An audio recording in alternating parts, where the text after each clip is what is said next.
100% soluble. That means there is no particle in there. Okay?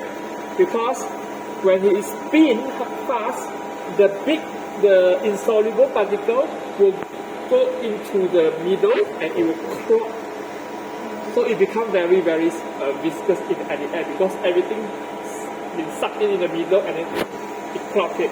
So if you only have very soluble meaning your sample is clear, yeah? I think both of you are not using this one. Because all got the whitish or cloudiness. So for you guys, you have to use a flat plate. Flat plate, okay. Flat plate, this is 6 cm. This watery sample. I have to open only see. I cannot tell which one. This is cone. It's a cone diameter. So this is cone. You can feel that it's flat. Oh, very small.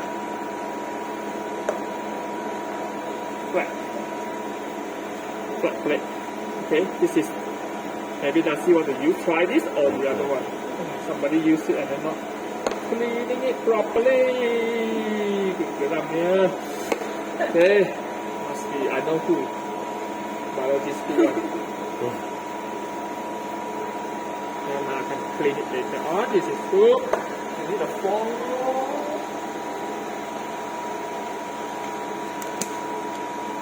This is 4. Unfortunately, the guy dropped it and bent a little bit, but never mind lah, still can be used. Okay? Expensive thing. Okay, so I think you guys use either these two. Yeah? Flat plates.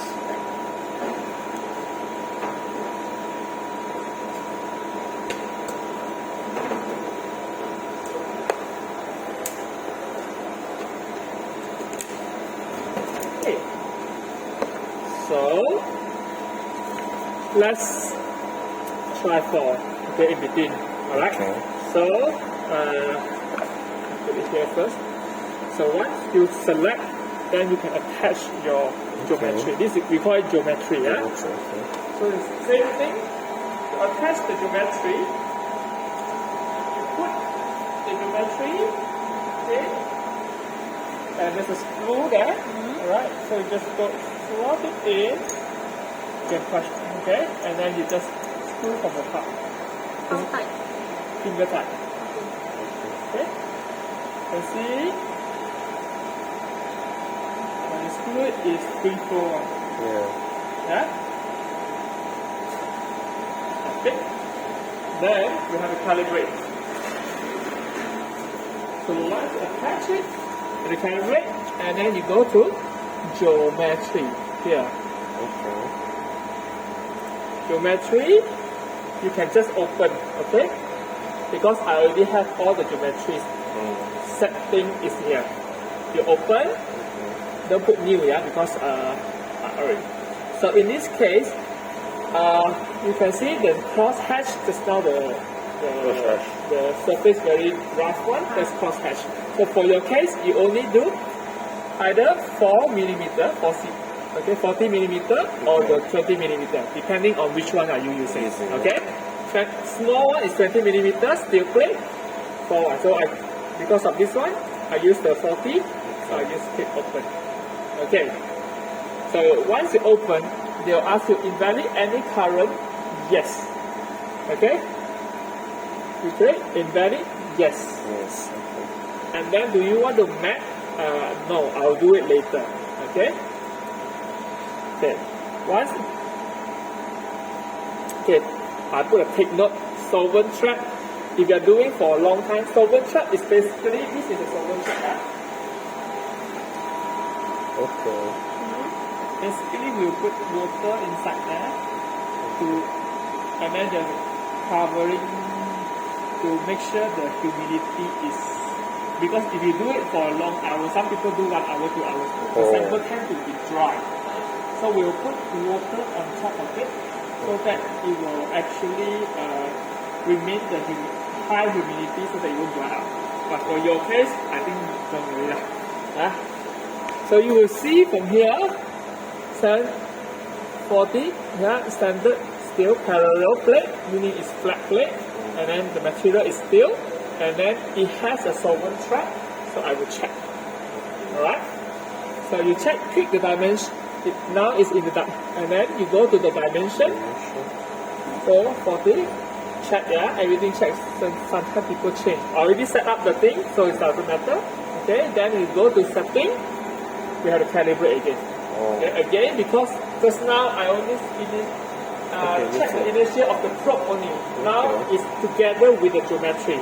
So again, we will do calibrate geometry. Make sure it does not touch the counter plate, the surface. Okay, you find the counter plate and then you click next. You will start. And we start the move again.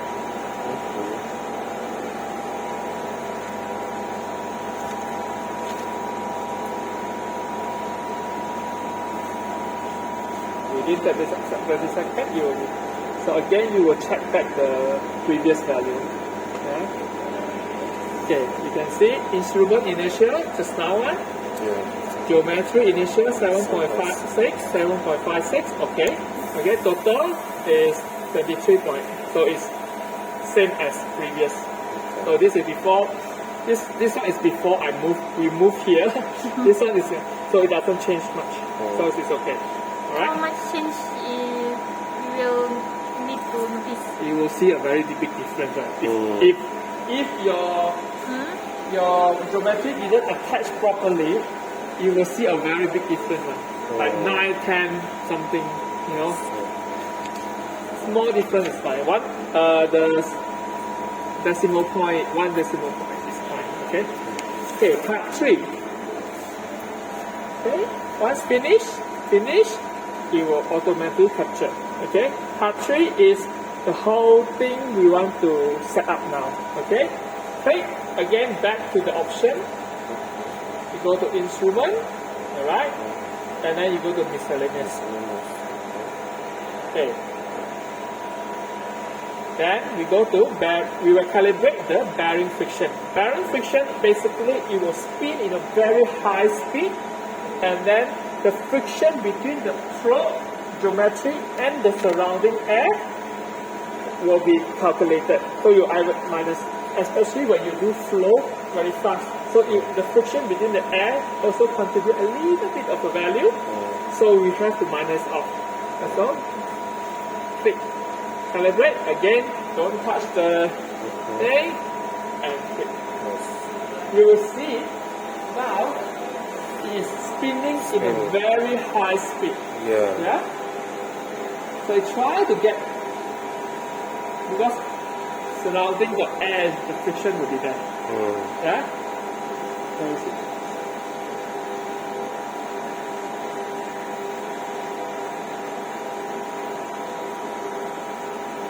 Almost done. Okay, finished. Stop. So you can see previous, new. So it becomes the air condition 0.95, 0.91.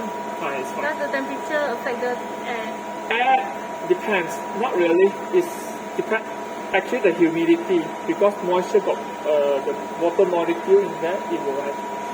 So always the same condition shouldn't be any problem. AC normally is quite dry and not much, unless you have some wind keep on blowing on that. So that's why I put under the AC instead of. Okay, so finish. Okay, once you finish, click next to finish, and then you can apply. This one you need to apply. Alright, I don't know why you apply. Just apply. Okay, once apply, you close it. And then you go to AR. To this model is this SOP is for AR 1000. So this is AR 2000X, a more advanced one. 2000. Okay. Okay. So come back to this one. You will see we can do mapping. Just now I didn't do mapping, right? So we can do mapping. Mapping is this sign. This one. Rotational mapping. Okay. So normally we will do standard and 3 iteration. Okay. Okay, it takes about 8 minutes. Okay, once you take and then you click perform, nothing. Okay. So you say estimate up to 8 minutes to complete. So you will see you start to spin again Okay. and stop and spin and stop and spin. Okay, for 8 minutes. Leave it. The reason why they want to do mapping is because every time you got 1 degree, 2 degree, the spinning at different degree, your value is not consistent one. You will always have a sinusoidal because it's a spinning. So it will try to average the value. It try to calibrate. Every angle that they spin, you should have a consistent. So you normalize the sinusoidal shape become linear. Okay, so that's the core that you did. Let it do for spin very slow one because you want to do one degree, 2 degree, 3 degree. So now it takes very, very hard to spin. Okay? So that's 8 minutes. Normally when the 8 minutes come, I will actually start to prepare my sample. The sample. I just leave it. Oh. Okay?